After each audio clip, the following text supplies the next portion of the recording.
Un plongeur professionnel a découvert des dizaines de barils à l'intérieur d'un château d'eau lors d'une opération de nettoyage. Ce qu'il contenait a choqué toute la ville. Le plongeur chevronné Joseph Mosley nettoyait des dépôts de sédiments à l'intérieur d'un ancien château d'eau municipal. En inspectant le niveau d'eau anormalement bas, il a éclairé le fond du réservoir et aperçu un énorme amas d'objets rouillés. En s'approchant lentement dans l'eau claire, Joseph a réalisé qu'il s'agissait de dizaines de fûts industriels de 55 gallons empilés contre les colonnes de soutien. Ils étaient recouverts d'une épaisse couche de slime et semblaient abandonnés depuis des années.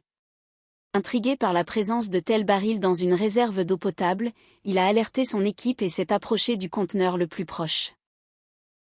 À l'aide de son couteau, Joseph a gratté la corrosion du couvercle, mais le métal s'est désagrégé sous la pression, libérant un nuage sombre et visqueux.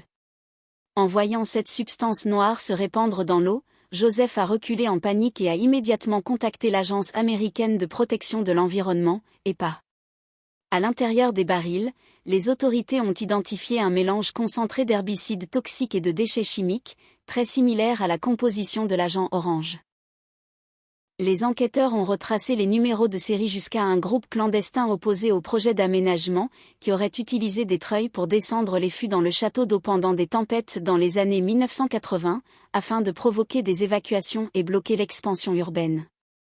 Cette découverte a finalement permis d'expliquer l'augmentation inexpliquée des problèmes de santé dans la région.